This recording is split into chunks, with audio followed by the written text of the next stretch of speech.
আন্দোলন করছি। বিগত সরকার আমাদের এই আন্দোলন কর্মসূচি করতে দেওয়া তো দূরের কথা, আমাদের নেতৃবৃন্দর সম্মান দেখাননি। বিভিন্ন সময় গোয়েন্দা সংস্থা, পুলিশ প্রশাসন দিয়ে, আমাদের এনএসআই দিয়ে আমাদের নেতৃবৃন্দকে তুলে নেওয়া হয়েছে। সম্মানিত নেতৃবৃন্দ, আমরা বিগত সরকারের সময় আমাদের দাবির কথা বলতে পারিনি।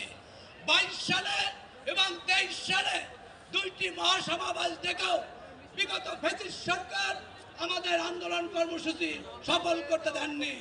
সম্মানিত নেতৃবৃন্দ, আমরা প্রত্যাশা করছি আমাদের বর্তমান সরকার, বৈষম্য বিরোধী সরকার, ডক্টর একাধারে আমাদের প্রধান উপদেষ্টা, অন্যদিকে আমাদের গণপ্রশাসন মন্ত্রণালয় বিষয়ক সম্মানিত উপদেষ্টা, উনি আমাদের পরিবারের অভিভাবক, উনি শান্তিতে নোবেল বিজয়ী, উনি আমাদের গরিব কর্মচারী, 11 থেকে 20 গ্রেডের কর্মচারীর দুঃখ দুর্দশার কথা শুনে, দুঃখ দুর্ঘটনার কথা বিবেচনায় পে কমিশন গঠন করে দিয়েছে।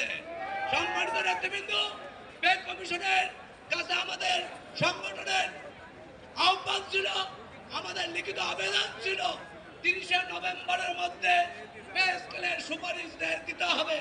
আমরা কি দেখলাম? পে কমিশন ভিন্ন পথে কর্মচারীদের পে স্কেল যাতে না হয়, ওনারা পে কমিশনের সুপারিশ দেওয়ার জন্য ওনারা পরিসংখ্যান ব্যুরোয় চিঠি লিখলেন জরিপের জন্য। ওনারা ব্যবসায়ীদের সাথে কথা বললেন, ওনারা সচিবদের সাথে কথা বললেন। সচিবরা তো পে কমিশনের সদস্য না, কেন সচিবদের সাথে কথা বলতে হবে? আজকে আমরা কেন পরিসংখ্যান ব্যুরোয় জরিপ করতে হবে? আমি বলবো, মাননীয় প্রধান উপদেষ্টা, আপনার পে কমিশন ভিন্ন পথে হাঁটছে, কর্মচারীদের ন্যায্য অধিকার নবম পে স্কেল দেওয়ার নামে তালবাহানা করছেন। পে কমিশনের বক্তব্য ছাড়া, পে কমিশনের সুপারিশ ছাড়া আমাদের অসহায় গরিব হতদরিদ্র খেটে খাওয়া কর্মচারী, শ্রমিক কর্মচারীদের জন্য নবম পে স্কেলের সরাসরি বাস্তবায়নের জন্য অর্থ মন্ত্রণালয় প্রস্তাব দেবেন।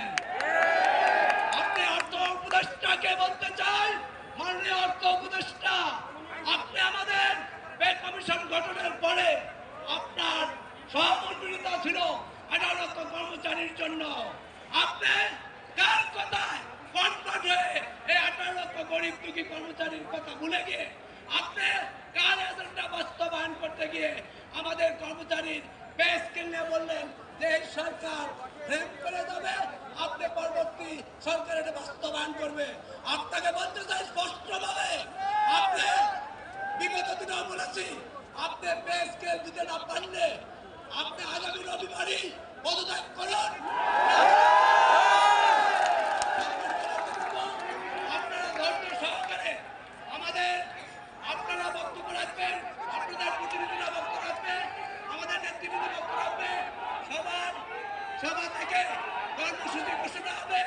আমাদের নবম পে স্কেল 1:4 10 গ্রেডে এবং 35,000 টাকা 15 তারিখের 15 ডিসেম্বর দেওয়া বক্তব্য দিয়ে আমি মিডিয়া কভারদের বক্তব্য শেষ করছি। আসসালামু আলাইকুম রহমতুল্লাহ।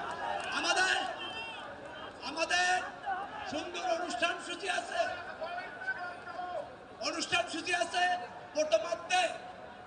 প্রথমার্ধে সঞ্চালকের দায়িত্ব পালন করবেন জনাব খায়ের আহমেদ মজুমদার, জনাব কামরুজ্জামান উজ্জ্বল, জনাব